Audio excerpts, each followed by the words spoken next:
to if there will be an election called this year. As Dr. Campbell said, the conditions have to be favorable. That's what governing parties look for. But one suspects that the government would want to take some time to redress the balance in the minds of the people and put them where they feel they can be confident going to the electorate. The PNP confident right now, as they should be. The numbers are their guide.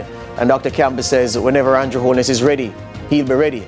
Let's see what happens in the coming months. Politics, never a dull event. And it's always, folks, politics is always a numbers game. That's the program for this evening. I want to thank my guest, Dr. Dayton Campbell, the General Secretary of the People's National Party, for speaking with me. I make way now for Curlin and Stephen with the news.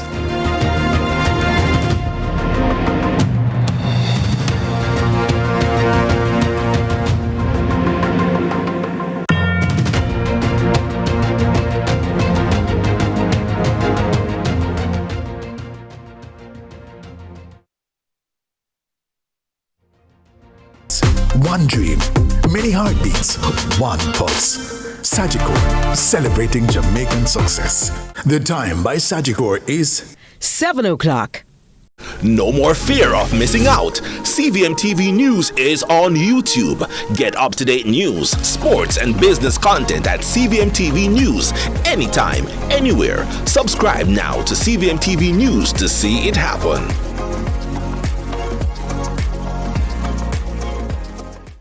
What's your story? What's your sign? We're dreamers. Don't care what other people say. We're doing this in our own way. We come alive. We come alive. We come alive. We're doing this in our own way. We come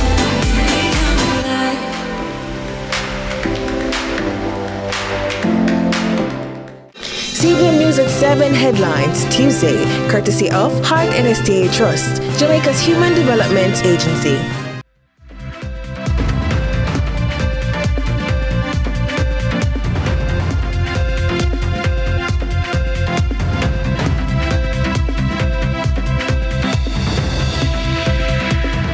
Coming up in the news at 7, murder-suicide shakes JCF. Energy Minister Vaz chides JPS and testing the political pulse. We have more details from the latest Don Anderson poll. Also in the news, Jamaicans ravaged by beryl to receive grants and food aid. In the business report, BOJ's ABM standards criticized as having no teeth. And in sports, Jamaica out of CONCACAF Under-20 Championships.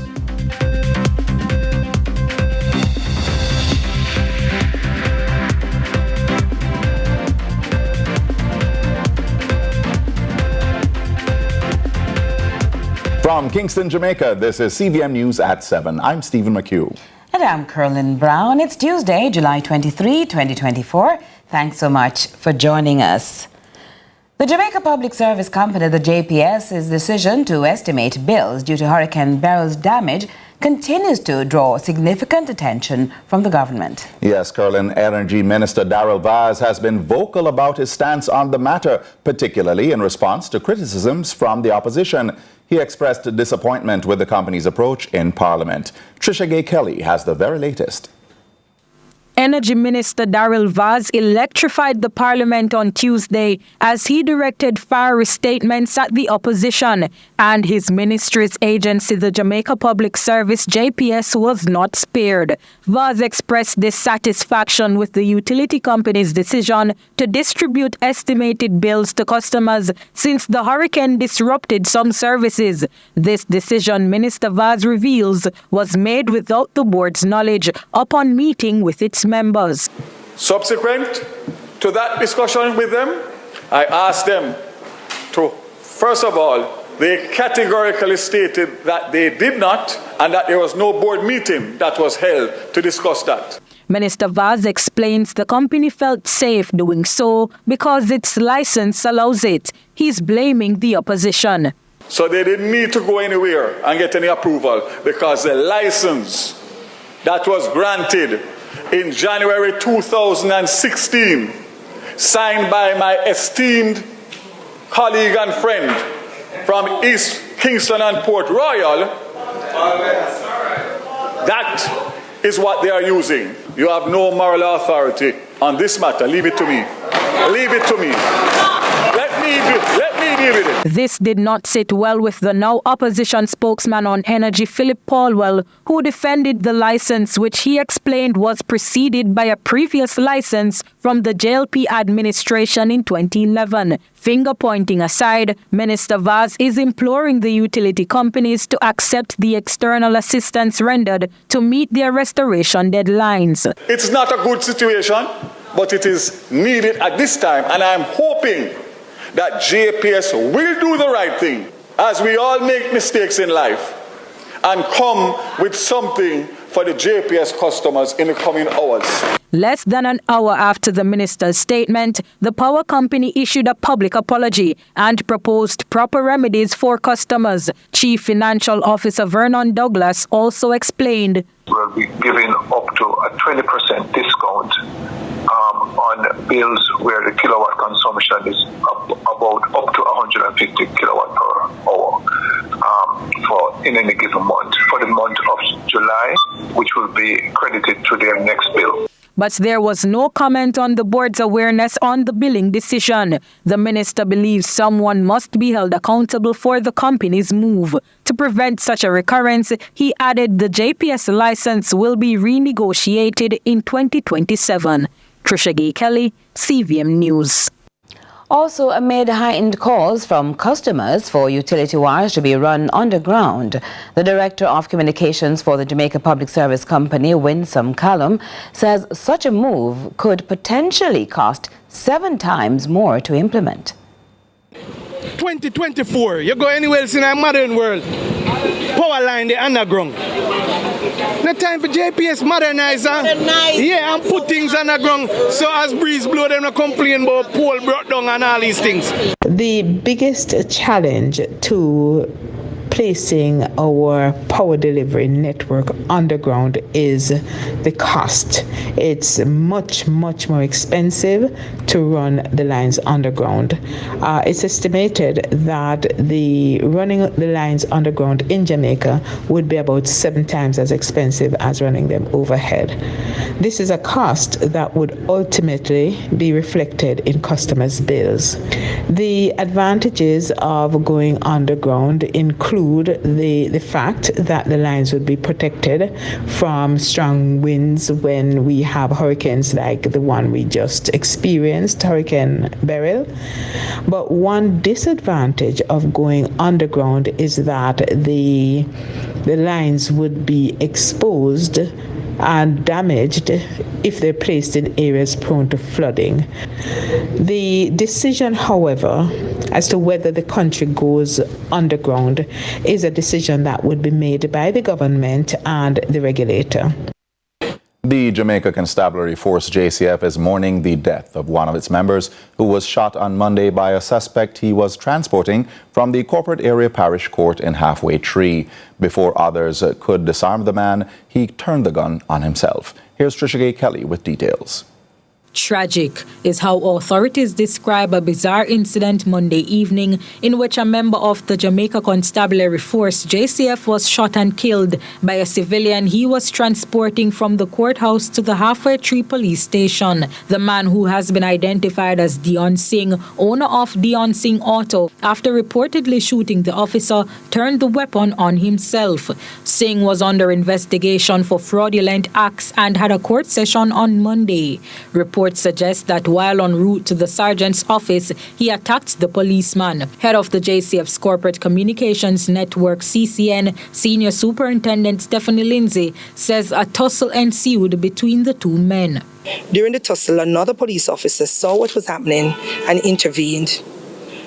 During that process, the businessman pulled the firearm from the officer and he immediately fired a shot.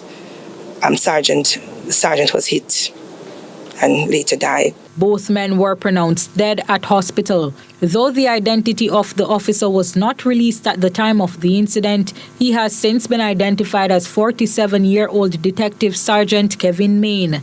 The news has plunged JCF members into a state of mourning. In a melancholy tone, SSP Lindsay explains it's a hard pill to swallow. Where it's a very emotional situation right now. You know, we all know the Detective Sergeant is 47 years old, a veteran detective in the Jamaica Constabulary Force for many years, very hardworking, and we never anticipated anything like this, so we are treating with it emotionally. National Security Minister Dr. Horace Chang, upon hearing the news, also visited the station where a blanket of gloom hovered. It is a very, very traumatic and bizarre activity. The police deserve all the support and understanding they can have. It's still like this, to see a colleague lose his life like that. A very capable young colleague, sergeant of police in CIB, hard-working officer, and we have had to lost his life in this very tragic way. Reports suggest that one of the police officers had fired a shot at Singh. Indicom is probing the shooting. SSP Lindsay says the JCF will also be investigating the incident and will provide additional details where possible. Trisha Gay Kelly, CVM News. An increase in sexual violence is now plaguing some western parishes. Statistics from the Jamaica Constabulary Force show an over 50% increase in rape and sexual assault in St. James. We get more details in this report from Courtney Lewis. Despite recent reports by the Jamaica Constabulary Force that rape crimes have reduced by 32% in the last 6 months island-wide, the major crime prevails in the western section of the island. In St. James, a 32-year-old interior designer has been arrested and charged with buggery and grievous sexual assault of a 7-year-old girl. It is reported that the child and members of her family were staying at a relative's house where the accused also lives. The child was in the room of the accused and was given his phone to watch cartoons when shortly after he entered the room and assaulted her. Reports were made to the Mount Salem police station and the child medically assessed at the Cornwall Regional Hospital. And over in Westmoreland, a 55-year-old laborer was detained on Monday on numerous charges, including 1 count of rape, 2 counts of sexual touching, and 4 counts of grievous sexual assault of a 6-year-old girl. The child was called to the home of the accused, where he held her down and forcibly assaulted her. The child was later taken to the Savlamar Public General Hospital, where she was examined. The latest JCF statistics show rapes increasing by 54% in St. James and an 11% increase in Westmoreland, only 2% more than the previous year. Meanwhile, incidence of rape has decreased by 9% in Hanover and 18% in Trelawney. Head of the Police Area 1 ACP Glenford Miller says the force is working strategically to address crime in the area. The police is further urging parents and guardians to be vigilant and report incidents of these crimes against children. Courtney Lewis for CVM News. We've got more to come here on CVM News at 7 in just a moment.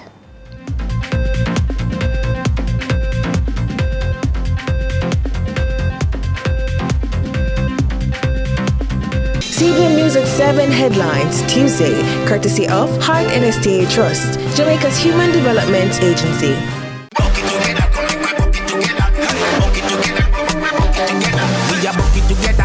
Everybody out, fried chicken with a pre-bucket for the crew. Share a bucket together, everybody go live. Spicy original when we online. Bucket together to the new dance craze. Taste explosion bursting with flame. When we a bucket together, it put you in a good mood. Every moment you share is finger licking good. Bucket together, come make we bucket together. Hey, bucket together, bucket together.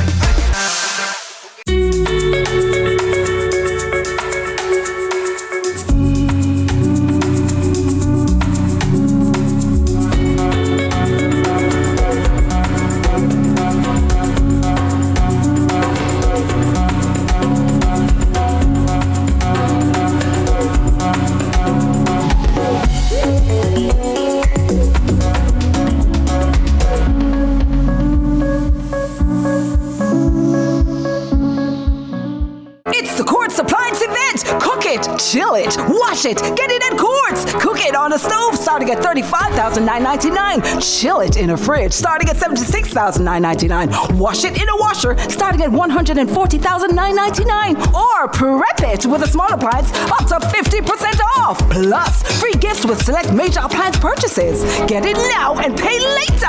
It's the Quartz Appliance event. Quartz, bringing value home. Offers end July 31. Conditions apply.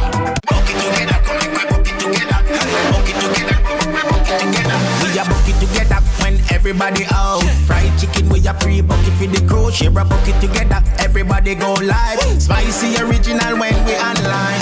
Bucket together to the new dance craze. Taste explosion bursting with flavor. When we a bucket together, it put you in a good mood. Every moment you share is finger licking good. Bucket together, come make we bucket together. CVM News at 7 Tuesday, brought to you by KFC. We a bucket together, it put you in a good mood. Every moment we share is finger licking good.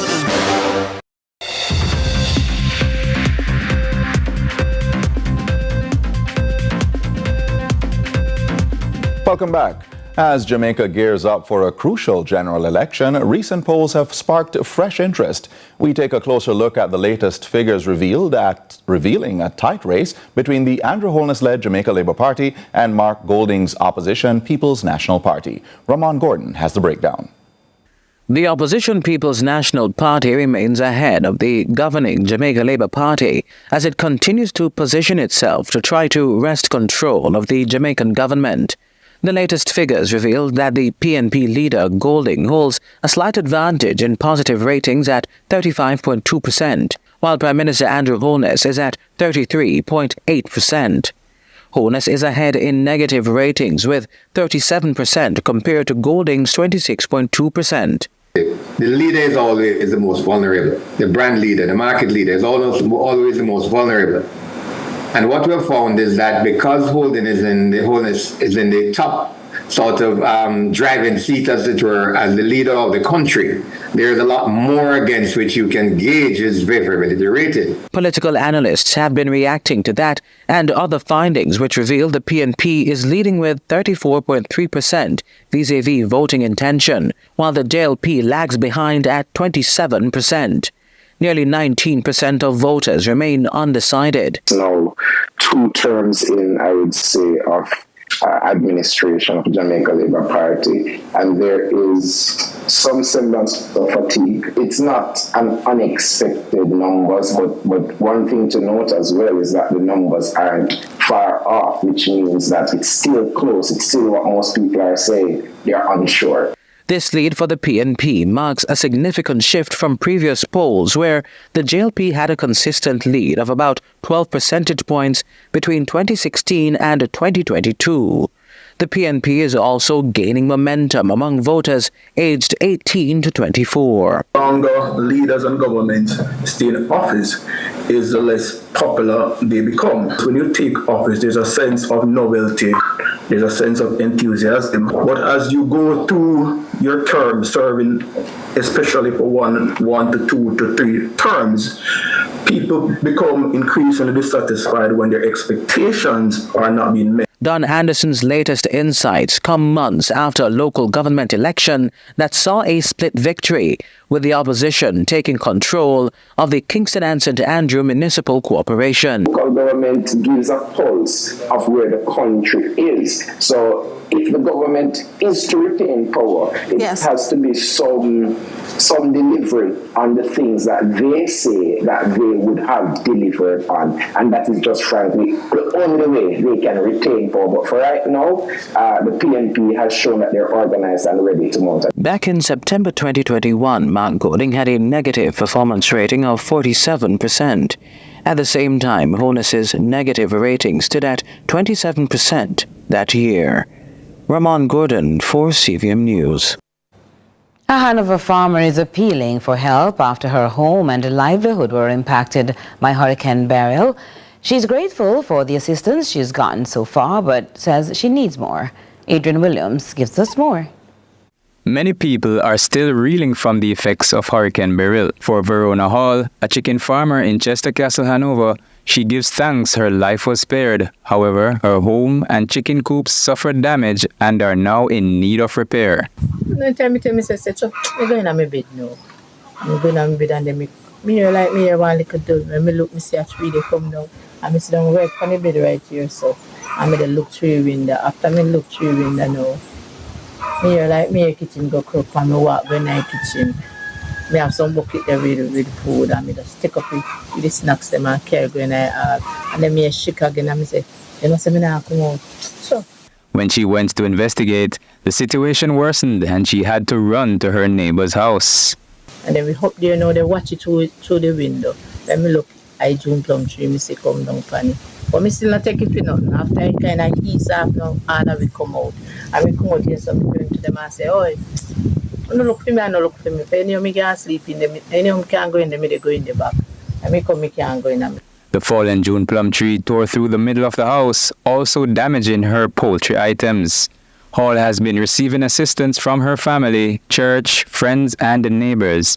In addition, Councillor for the Chester Castle Division, Winter McIntosh, has since extended a helping hand to the chicken farmer. So I'll be joining with all of them and asking all of them to join with me as well as we seek to make Miss Hall in a little comfortable home.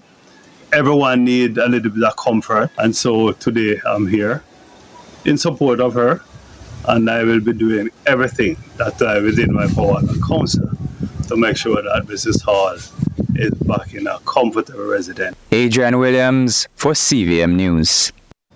We'll have our business segment next. Stay with us.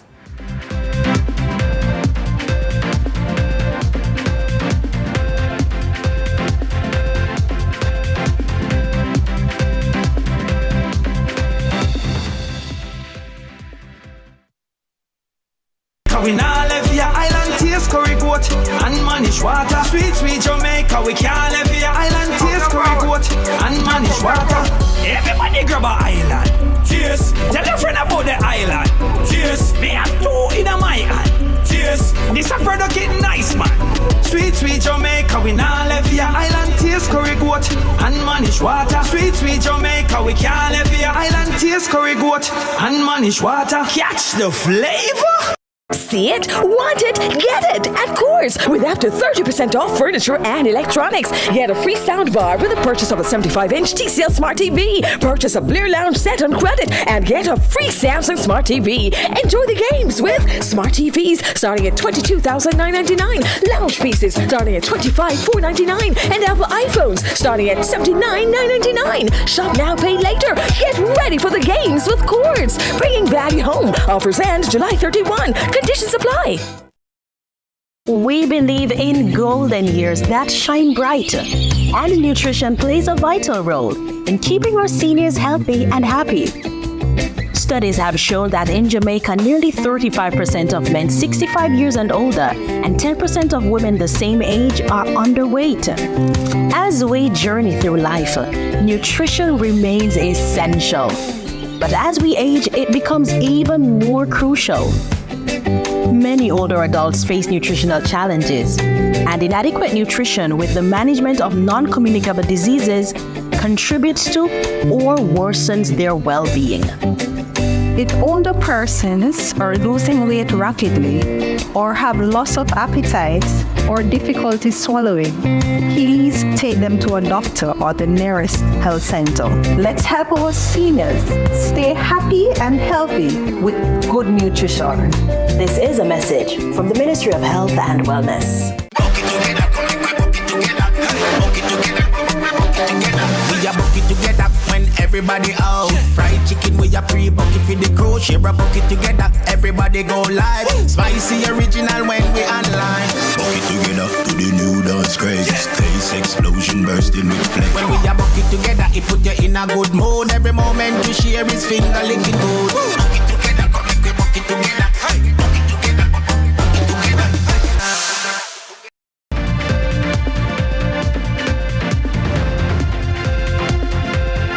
Good evening and welcome to the Business Report. I'm Andrew Lately. Now, the Bank of Jamaica was in the hot seat on Tuesday as politicians quizzed the heads of the central bank on the recently published ABM standards. The BOJ officials were called before the Standing Finance Committee of the House of Parliament. At least one committee member argued that the new standards lack teeth. To the Bank of Jamaica BOJ, about 95% of automated banking machines were operational on a regular basis before Hurricane Beryl disrupted systems.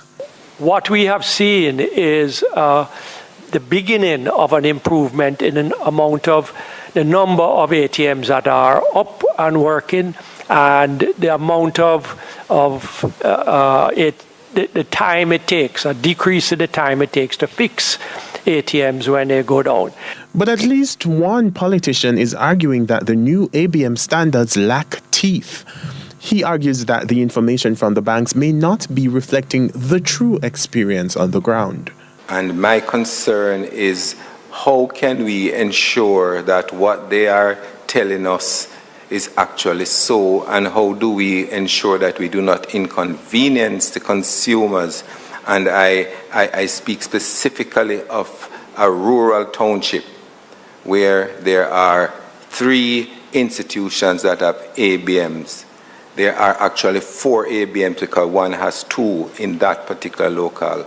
But on occasions, all 3 go down, and the primary reason for that is that there are no funding, no money in the ABM. The BOJ says